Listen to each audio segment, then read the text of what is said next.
जिसे दूसरों को दुख देने में सुख मिलता है वो इंसान नीच बुद्धि वाला होता है,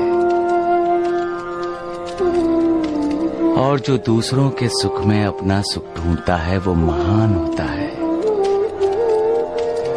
और जो दुनिया का सुख दुख झेल कर दूसरों की झोली में सुख डालता है वो महात्मा होता है। घर ईंटों से या मिट्टी से नहीं बनता, वो तो दीवारें बनती हैं। घर उन दीवारों में रहने वालों से बनता है। घर भी उसमें रहने वालों के दुख सुख सुनकर दुखी होता है। जब घर में रहने वाले सुखी हैं तो घर भी सुखी है, और जब घर में रहने वाले दुखी हैं तो घर को भी दुख होता है।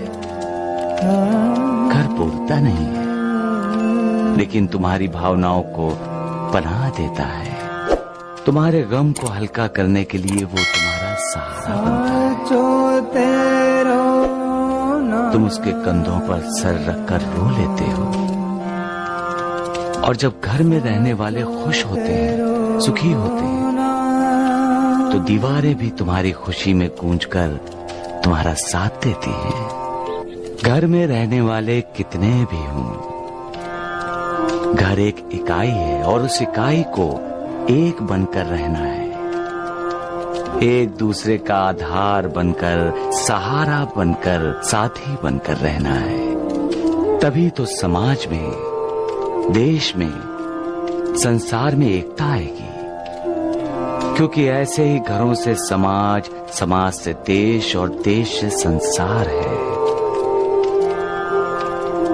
घर की इकाई टूटेगी तो घर टूटेगा, समाज टूटेगा। कुछ लोग स्वार्थी होते हैं जो सिर्फ अपना सोचते हैं। कुछ लोग द्वेषी होते हैं, अपना तो सोचते ही हैं, साथ साथ दूसरों का भी बुरा सोचते हैं। उनके मन में हर चीज के लिए, हर जीव के लिए द्वेष रहता है। उन्हें किसी को खुश देखकर, सुखी देखकर अच्छा नहीं लगता।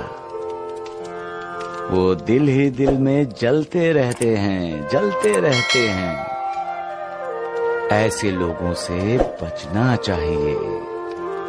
उनकी बातों को सुनकर पहले आजमाना चाहिए, और उनके प्रभाव में कभी नहीं आना चाहिए। इंसान की सबसे बड़ी कमजोरी कौन सी है? इंसान का अपना शरीर, क्योंकि यह शरीर विकारों के धागों से बुना जाता है। इस शरीर के कारण ही इंसान के मन में मैं और मेरा ये अहम भाव जागता है, और इस अहम भाव की वजह से इंसान दूसरों से ईर्ष्या करता है, द्वेष करता है, इनका तिरस्कार करता है। इसी शरीर के कारण वो सोचता है कि सामने वाले को महत्व मिल रहा है तो मुझे क्यों नहीं।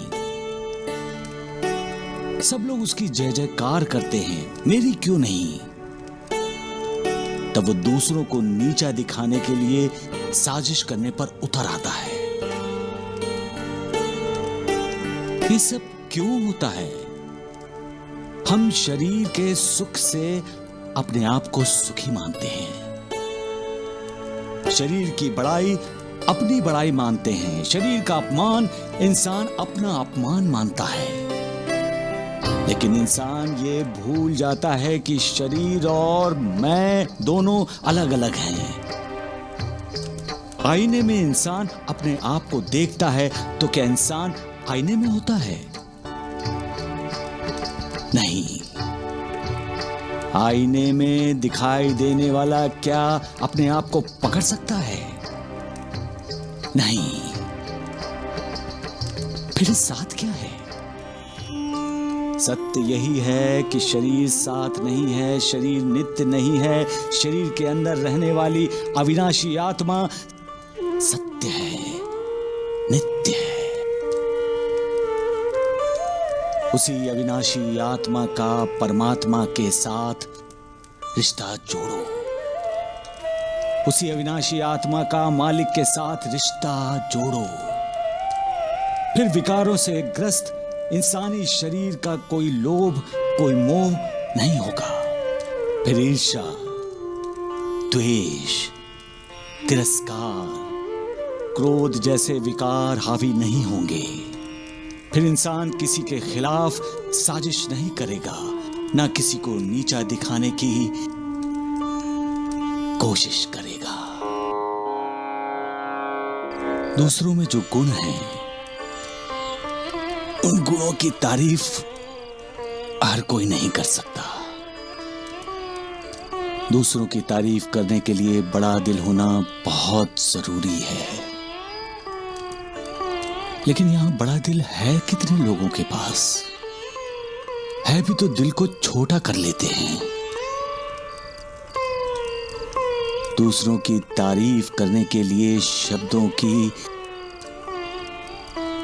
कंजूसी कर लेते हैं। लेकिन क्यों? क्योंकि लोग एक दूसरे से ईर्ष्या करते हैं, द्वेष करते हैं। दूसरों का उत्कर्ष उनकी तरक्की है